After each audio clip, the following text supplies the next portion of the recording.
I was pleased to discover that you have already exemplified the highest ideals of our shared profession: service, courage, integrity.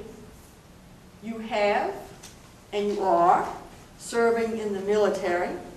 One of you holds 2 Bronze Star medals and the Combat Action Badge for service in Iraq. One of you has served the community in the local police.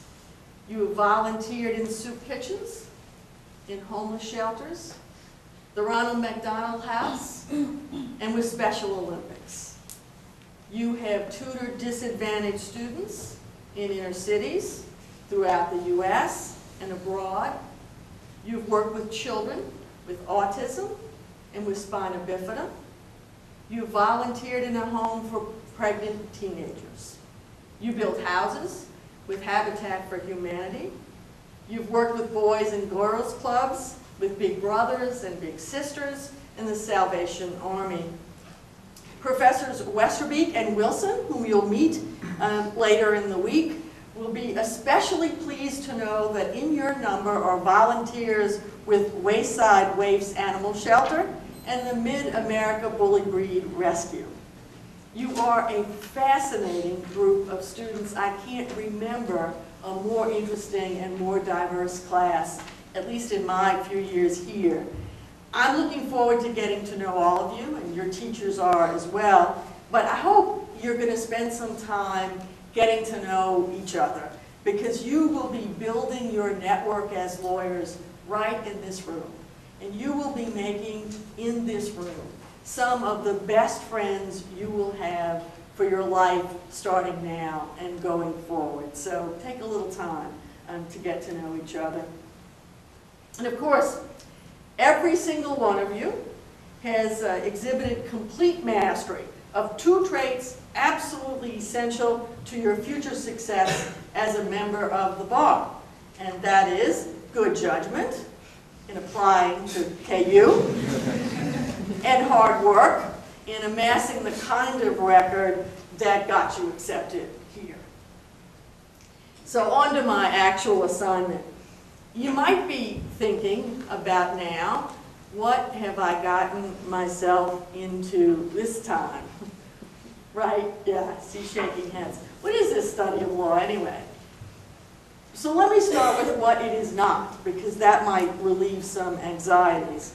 It is not about reading and committing to memory big, fat, dusty tomes of unalterable, dense, dull rules. So that's good.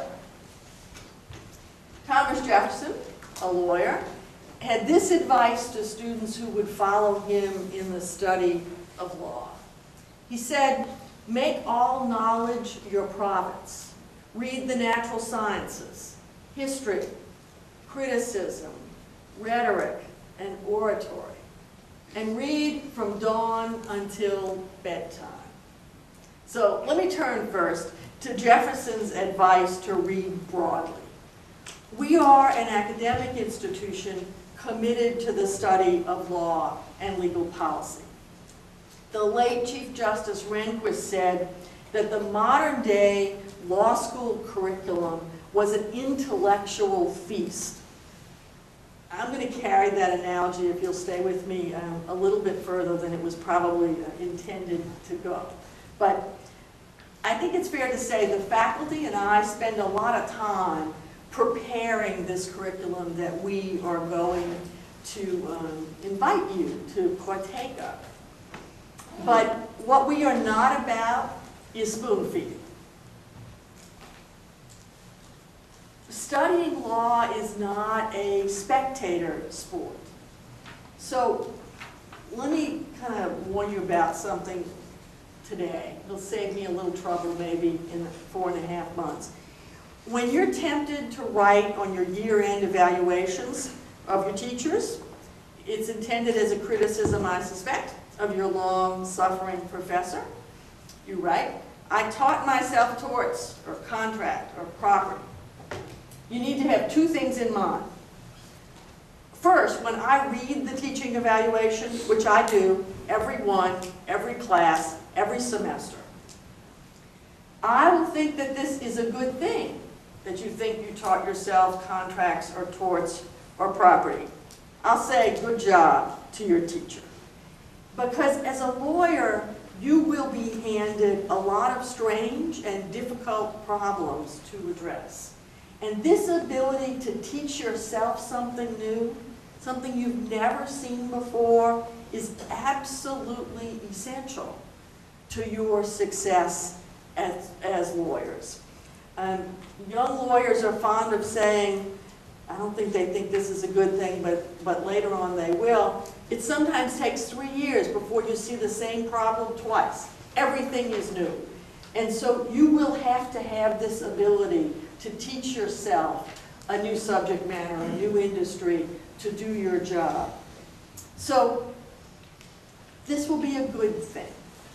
But second, you should know that I've studied and I've taught torts and contracts, and I will know, even if you don't fully appreciate it at the time, that as a first-year law student, if you taught yourself those things, somebody, likely the teacher, gave you a very firm nudge in the right direction.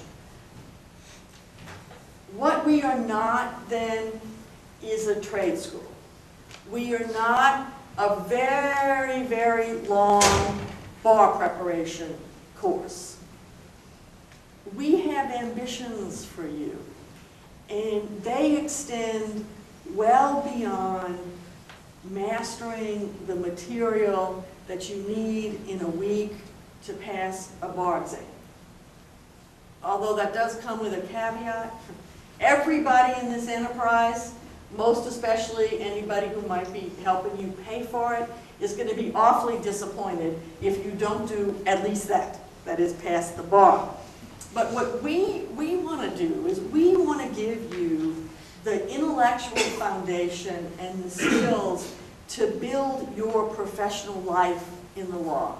Not a week, for 30 years, or 35, or 40, or 50 years, that you will be a member of this profession.